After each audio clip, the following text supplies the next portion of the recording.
साधूनां दर्शनं पुण्यं तीर्थं भूताय साधवा। साधूनां दर्शनं पुण्यं तीर्थं भूताय साधवा। कालेन फलते तीर्थम सद्या साधु समागमः। ये श्लोक महर्षि व्यास का लिखा हुआ है, जो महाभारत के अंदर आता है। जब संतों की चर्चा और संत क्या हैं उसके विषय में उन्होंने लिखा। साधुनाम दर्शनम पुण्यम, सबसे पहले क्या संतों का दर्शन करना। साधुनाम दर्शनम पुण्यम तीर्थम भूताय साधवा। साधुओं का दर्शन करना चाहिए। और वे कैसे हैं? पुण्यम तीर्थम भूताय साधवा। भूतम ये शरीर यानी भूतल पर ये चलते फिरते तीर्थ है। ये तीर्थ एक जगह होते हैं। आप बद्रीनाथ केदारनाथ जाएं, हरिद्वार गंगा गोमती में जाएं, अयोध्या काशी में जाएं, तो वो एक जगह स्थिर है, वे तीर्थ। लेकिन ये चलते फिरते जो तीर्थ हैं, संत महात्मा चलते फिरते तीर्थ हैं। ये आपके मन के विकारों को, पापों को, अज्ञानता को, अविद्या को बिल्कुल एकदम जो मल होता है, मानसिक मल, वाचिक और हमारे कर्मों का जो मल होता है, जो पाप होता है, वह नष्ट करते हैं। इसलिए वो भूतल पर, धरती पर ये चलते फिरते तीर्थ है। संत महात्मा घूमते हैं, इस बात को समझना चाहिए। तो आइए, आप सबसे निवेदन है, विशेषकर घर के लोग यहाँ जरूर बैठे, नौजवान जो है वो जरूर बैठे थोड़ा।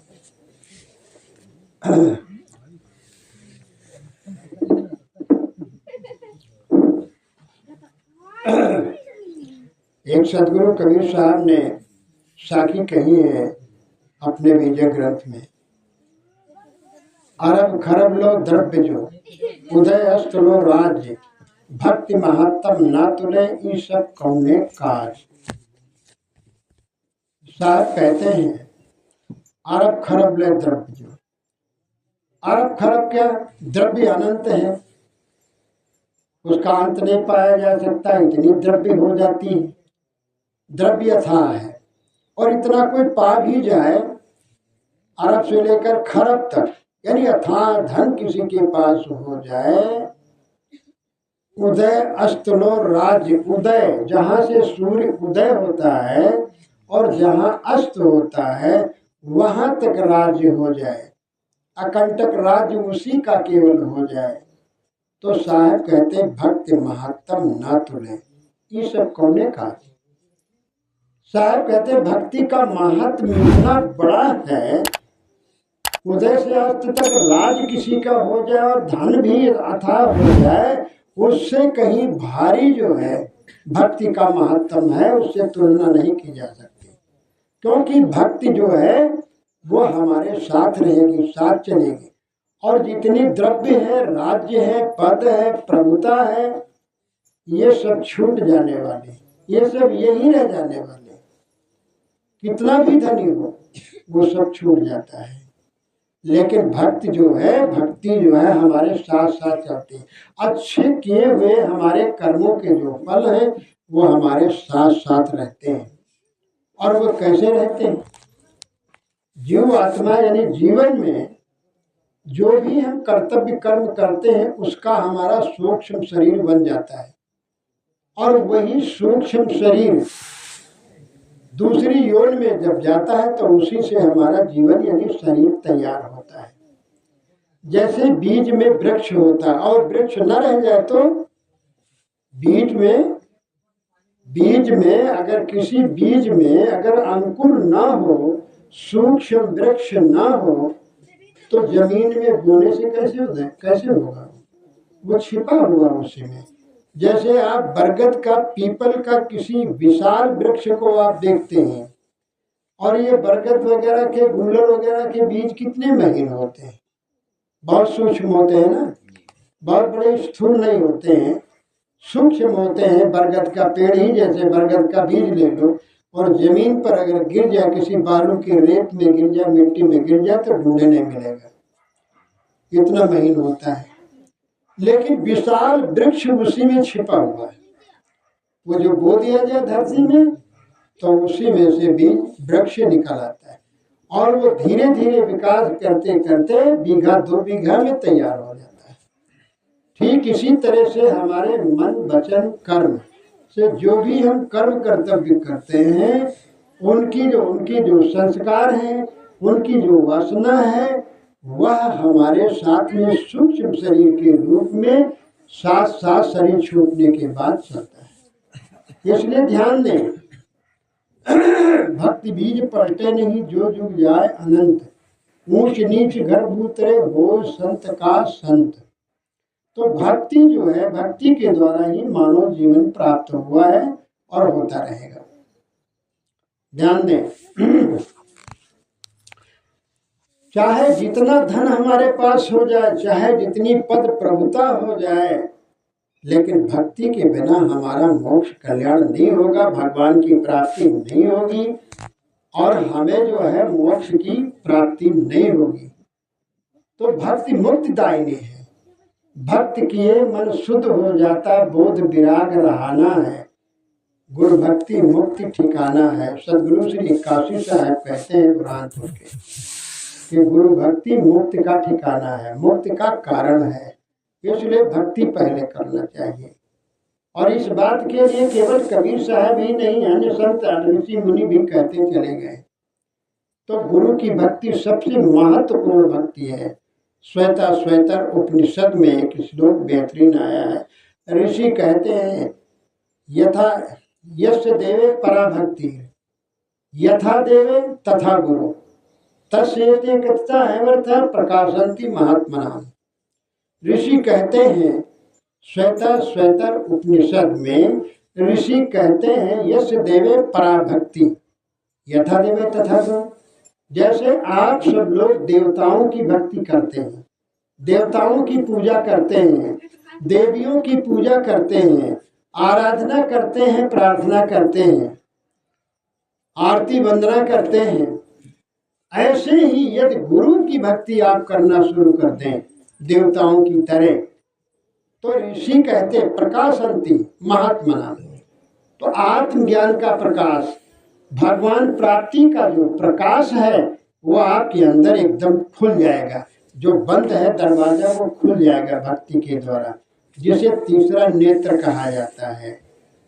वह दरवाजा हमारा खुल जाएगा। प्रकाशंति महात्मा, क्योंकि देवी देवताओं के पूजन करने से, भूत प्रेतों की पूजन करने से, पेड़ पौधों पत्थरों की पूजा करने से हमें ज्ञान मिलता है? ज्ञान मिलेगा? कोई वहां कहेगा तुम शराब न पियो, तुम मांसाहार न करो, तुम जीवों के ऊपर दया करो, आज से माता पिता की पूजा करना, माता पिता का आदर सम्मान करना, सुमत एकता से रहना, लड़ाई झगड़ा किसी से न करना, चोरी न करना, बुरे कर्म न करना।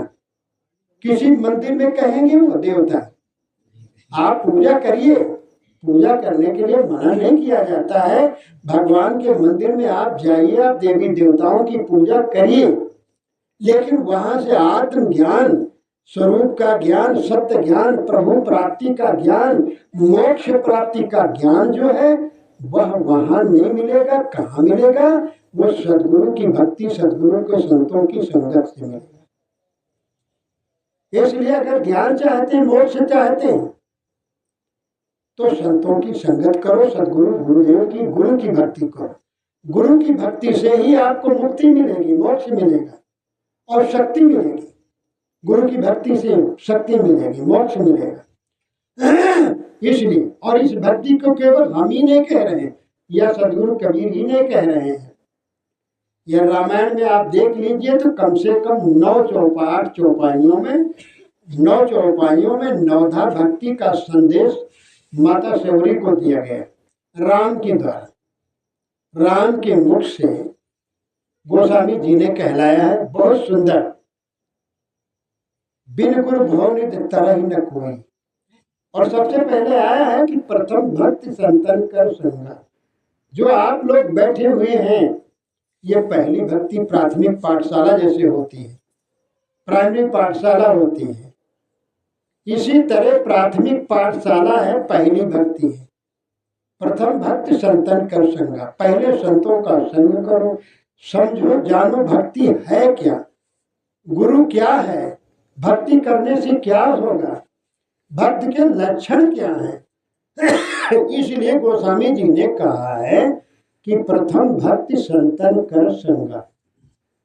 सबरी ने पूछा, माँ सबरी ने पूछा राम जी से कि भगवान बताइए, महाराज बताइए, आप बताते हैं तो भक्ति करना चाहिए, लेकिन भक्ति कैसे की जाए, कहाँ से आरंभ की जाए। तो उन्होंने बताया प्रथम भक्ति संतन कर संगा। ये तो नहीं कहा ब्राह्मण का संगा, भागवत का संगा, उन्होंने कहा संतों का संग करो। भक्ति की शुरुआत, भक्ति की जड़ संतों से चली है और संतों से ही भक्ति का स्टार्ट हुआ है, आरंभ हुआ है। बहुत लोग आज इतने बदहवास हो गए इस दुनिया में, मीटिंग करते कहते कंठी माला ये तब हिंदुओं की, ब्राह्मणों की चलाई हुई है, इनको तोड़ डालो। आज हजारों भक्त, अफसोस की बात है ये टाल साहब जी हैं रहे और तमाम लोगों को भक्त बना दिया। आज उनके भक्त सब कंठी माला तोड़े डाल रहे हैं कि कंठी माला सब हिंदुओं की है। उनको ये ज्ञान ही नहीं, पता ही नहीं है कि भक्ति संतों की चलाई हुई है। संतो भक्त सतो गुण आनी, ये बीजक में कहा गया। आय संतों, आय श्रोताओं, संतों कहते हैं श्रोताओं को, जो सुनने वाले हैं, सज्जनों को। साहब कहते हैं आय संतों सुनो, सदगुरु ने भक्ति को लाया है। और कैसे लाया? संतो भक्त सतो गुण आनी, नारी एक पुरुष दुजाया, बूझो पंडित ज्ञानी। पाहन थोड़ गंगा एक निकली, 24 पानी पानी। साहब कहते जैसे गंगा, गोमती गंगा पहाड़ फोड़ करके निकली। आप कभी जाइए, यहाँ कहीं पानी निकल आए धरती में, अपने आप कहीं स्रोत खुल जाए तो निकले पानी निकलना आरंभ हो जाए तो लोग बड़ा अचरज करेंगे। अरे अचरज वहां करिए जो पहाड़ में पानी गिर रहा है। जो पहाड़ से पानी निकलता वहां एक भी मिट्टी जरा भी नहीं, केवल पत्थर ही पत्थर है। और ये गंगा हर हर हर हर बहती है। ये जो देख रहे हैं आप पानी, इसमें घाघरा और ये सब सरयू वगैरह जो देख रहे हैं आप, साधारण नदी, ये सब पहाड़ों से निकले, पहाड़ फोड़ करके। साहब कहते जैसे गंगा पहाड़ पर्वत फोड़ करके निकली है और जो है फैल गई पूरे भारत भर में, उसी से तमाम नदियां निकल पड़ी। साहब कहते वैसे ही सदगुरु के दिमाग से, बुद्धि से संतों की गंगा रूपी भक्ति निकली है, नारी रूपी। तो सदगुरु संतों की चलाई हुई भक्ति है और इसके द्वारा ही आत्म कल्याण होगा। तो इसलिए भक्ति को करना चाहिए, भक्ति से घृणा नहीं करनी चाहिए, भक्ति से भागना नहीं चाहिए, गलत चीजों से भागो। इसलिए प्रथम भक्ति संतन कर संगा, दूजे रतिमन कथा प्रसंगा। पहली भक्ति है कि संतों की संगत करो, और दूसरी भक्ति क्या है? संतों की वाणी सुन करके उसमें रत हो जाओ, निमग्न हो जाओ, उसमें श्रद्धा तुम्हारी जम जाए, मन तुम्हारा लग जाए। ये दूसरी भक्ति। और नौथा भक्ति बहुत देर तक समझाने की यहाँ मतलब समझाने के लिए समय नहीं, इसलिए चाहिए। लास्ट में उन्होंने कहा कि भक्तिहीन बिरल चिकिन हुई, सब जीवन में अप्रिय सोई। भक्ति से हीन है सबरी, ये भक्ति से हीन ब्रह्मा भी है तो भी अप्रिय है, वो प्रिय नहीं, अच्छे नहीं। और भक्तिहीन बिरल चिकिन होई, सब जीवन में अप्रिय सोई। भक्तिहीन नर नीचो प्राणी, मोह परम प्रिय सुन मन वाणी। भक्त जो है, जो भक्ति करता तो चाहे जितना नीच प्राणी हो, लेकिन तो भक्ति के द्वारा उसका कल्याण हो जाता है। भक्ति के बिना तो कल्याण हो ही नहीं सकता है।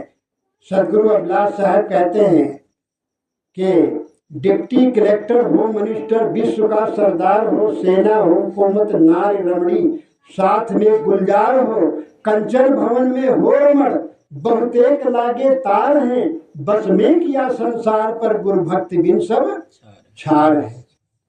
सदगुरु कहते हैं तुम पद पा जाओ, प्रभुता पा जाओ, धन पा जाओ, परिवार बहुत बड़ा मिल जाए, रूप मिल जाए, विद्याएं तमाम 14 विद्याओं में आप पारंगत हो जाए, प्रवीण हो जाए, कला कौशल में माहिर हो जाए, तो भी जो है बिना भक्ति के सदगुरु की आपका कल्याण नहीं होगा।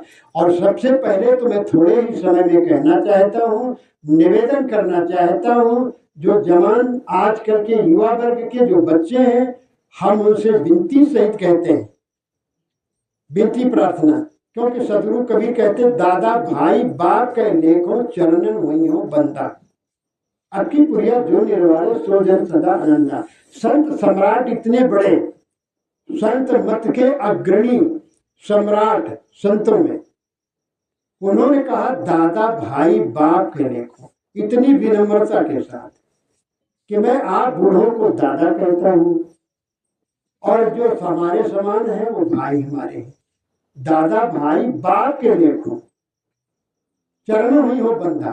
अब देखिए कितने बड़े, मतलब कितनी विनम्रता के साथ संत कबीर कहते हैं मैं आपकी चरण की वंदना करता हूँ, बंदा हूँ, बंदा हूँ।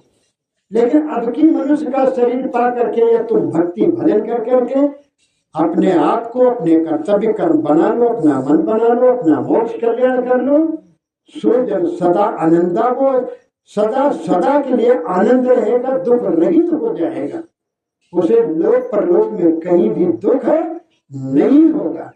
इसलिए आप सबसे भी यही निवेदन है कि जितने भाई युवा हैं वो समझे हमारे माता पिता अगर गलत कार्य करते हैं तो गलत कार्य ना करो। गलत रास्ते पर पिता माता चलते हो, गलत बोलते हो, गाली गलौज करते हो, लड़ाई झगड़ा करते हो तो तुम न करो। लेकिन ये भक्ति करते हैं, भजन करते हैं, संतों में जो है उनका विशेष उनकी रुचि है, संतों में श्रद्धा है, संतों की भक्ति करते हैं, सत्संग सुनते करते करवाते हैं, तो निश्चित है अपने अपने माता पिता की जो परंपरा है वह परंपरा गलत नहीं है। गलत परंपरा को तो बिल्कुल रूढ़वादी विचारों को त्याग दो, जो पशुता की ओर ले जाए, कटुता की ओर ले जाए, जानवर बनने की तरफ ले जाए, उनकी तरफ न जाओ। लेकिन हमारे माता पिता भक्ति करते हैं, संतों की सेवा करते हैं, संतों की वाणी सुनते हैं, संतों का संग करते हैं, तो हम लोग भी युवा वर्ग को चाहिए कि अब जवान हो गए हो, चाहे पढ़ते हो लिखते हो, एक छोटा ही बच्चा हो उसकी कंठी बांध देनी चाहिए, ले लेना चाहिए। कि माता पिता की ढिलाई रहती है जो अपने बच्चों को छोटे में महापुरुषों से कंठी माला नहीं बनवाते, उनके संस्कार शुरू से बनेंगे। बहुत लोग माता पिता कहते हैं अरे अब भाई हमारे भैया सयान जवान नहीं है, पता नहीं क्या करे, पता नहीं क्या करे, क्या डकैती कर दी जाए, चोरी करे तब अच्छा है, पता नहीं क्या खाने पीने लग जाए। अरे शुरू से जब न्यू मजबूत होगी तो खाए पिएंगे कैसे। तो एक बात को याद रखो, यदि हम भक्ति नहीं करते हैं, गुरु नहीं आते हैं, संत नहीं आते हैं जिस परिवार में, तो समझ लीजिए धीरे धीरे पुरखे खत्म होने के बाद तमाम तरह की बुराइयां घर में आ जाती हैं। कोई शराबी निकल जाता, कोई कबाबी निकल जाता है, कोई जो है चोर निकल जाता है, इस तरह हो जाता है, कोई बेचारी निकल जाता है। कितने लोगों को हमने देखा है, गए हैं घर में तो लड़के आए अंदर घर में घुसते चले गए। अरे बाप मातारी कहते अरे भैया सुनो सुनो, महाराज जी आए हैं 2 साल के बाद, 4 साल के बाद, अरे दर्शन कर लो, पैर छू लो, बच्चा आओ आओ बच्चा। लेकिन बच्चा दूसरे मोहरे से निकल गए थे, नहीं आए। तो कहीं हम कहा कि ये बच्चे ठीक हैं, खान पान तो नहीं बिगड़ा। अब कहीं महाराज अब कहा बताए, हमारे सामने तो कुछ नहीं कर रख, लेकिन लड़के से मालूम हुआ कि महाराज अंडा अंडा खाते। बाम मातारी भक्त है, कंठी माला लिए है, लड़के अंडा मुर्गा खाते। अरे इतनी गंदगी खाओ, मनुष्य का शरीर मिलेगा? अंडा तो कौन खाता है? अंडे कौवे खा लेते हैं, सांप खा लेते हैं। तो कहाँ, जब अंडों में प्रीति है तो सांप और जो है वही बने, सांप और कौवे बनना पड़ेगा, क्योंकि उसी में तुम्हारी रुचि है। तो कहाँ जाओगे? और संत संभाल रहे हैं कि समझो, तो अपना धर्म नष्ट कर रहे हो। अरे बताओ अंडा क्या है, सब लोग बताओ। कहीं कहीं समर कहते हैं एक बच्चा पैदा जिस माँ के हो जाता है, जब तक नौन का पानी नहीं पड़ता था, अब तो अस्पताल में होते हैं, तो तुरंत ही साफ सुथरा होकर के घर में आ जाते हैं, तुरंत ही सब गोद में खिलाने लगते हैं। 8-9 दिन खिलाते थे तो बच्चे को, जब तक नौन का पानी न पड़ जाए। होता था कि नहीं होता था? आपके यहाँ होता था? कोई बच्चा माँ को छूने के लिए अगर छोटा चला गया, छोटा बच्चा, तो माताएं, बूढ़ी माता कहती भैया ना वहां न जाओ, अभी न जाओ, 2-4 लोग के। अगर माँ को लिपट गया जाकर के छोटा बच्चा है पहले वाला, तो उसके ऊपर पानी छिड़क देते थे कि मतलब गंदे में चले गए, समर में चले गए। समर कहा जाता है, समर कहा जाता है। बोलने में क्या दिक्कत है भाई?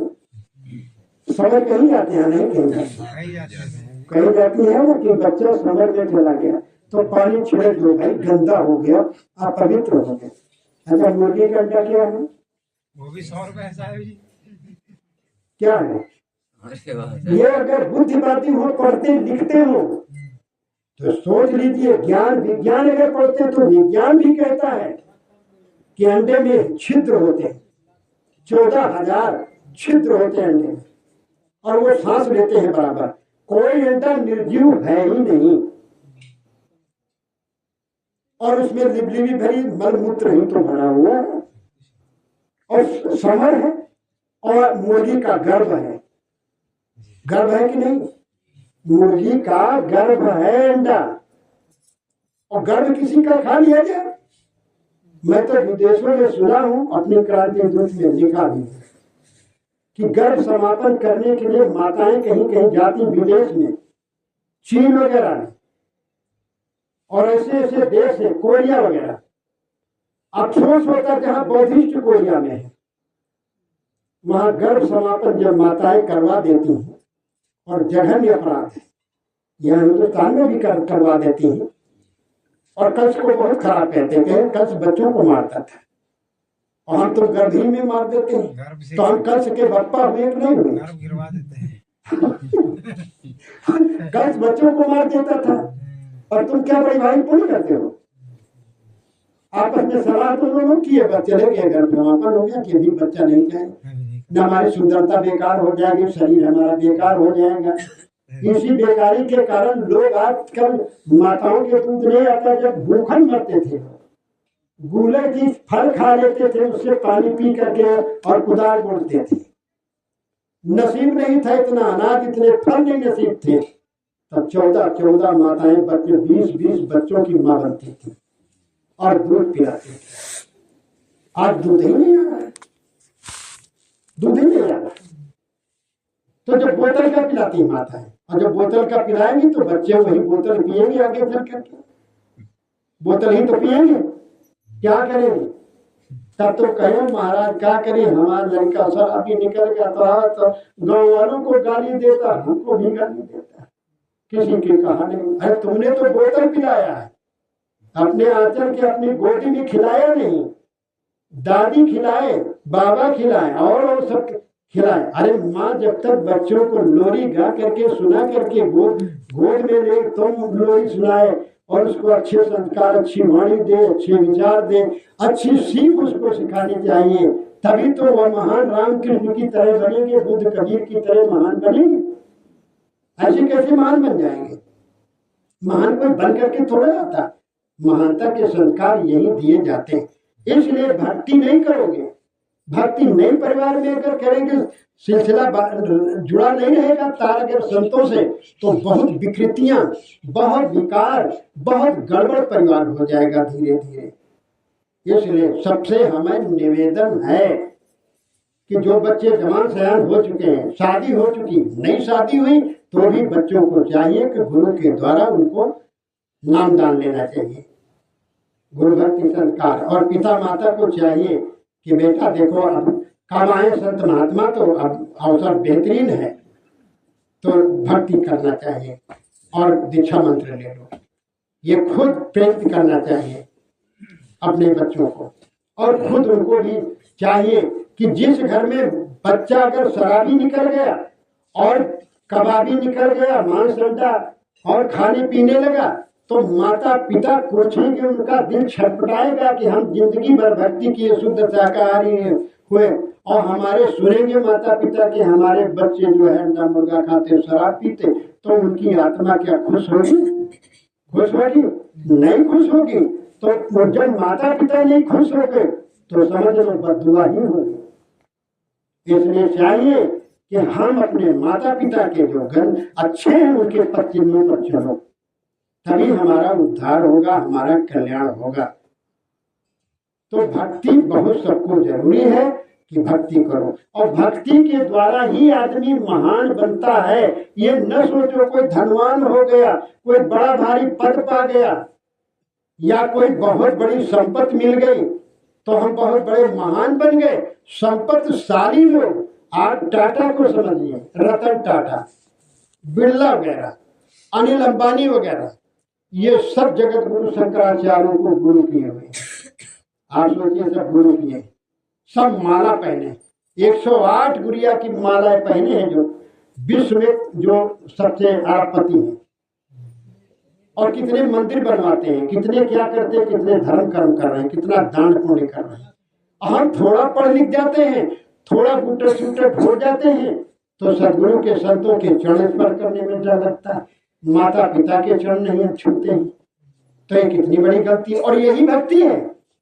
भक्ति है शुद्ध शाकाहारी रहना, मांस अंडा न खाना, माता पिता की सेवा करना, सबसे मिल करके चलना, मधुर वाणी बोलना, सत्कर्म करना, दान धर्म करना, सत्संग करना, संतों के दर्शन करना, और गृहस्थी का भी काम समय समय से अपने करते रहना।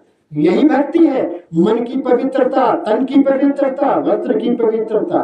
लेकिन बड़ी अजीब दशा है संसार की कि लोग बड़े सुंदर कपड़े पहन लेते हैं और क्रीम पाउडर लगा लेते हैं, और मुसलमान भाई हमारे तो इतने साफ सुथरा कपड़े पहनते और इतर भी रोज छिड़कते। जिधर वो औरतें चलेगी, जिधर आदमी चलेगी, इधर छिड़क खूब महकते हुए जा रहे हैं, और जब रोजा खोलेंगे तो अंडे खाते, मुर्गे खाते, जो पेशाब के। आप सोचिए, पहले तो इतर छोड़ने छिड़कने से क्या हुआ। तो इसलिए ध्यान दीजिए कि हम अपने जो है जीवन को सुख और शांत में बनाने के लिए बहुत जरूरी है कि सदगुरु संतों का संग करें। यहाँ सभी बच्चों को, घर के बच्चों को बैठना चाहिए था, शायद बैठे हों, वहाँ सुन रहे हों,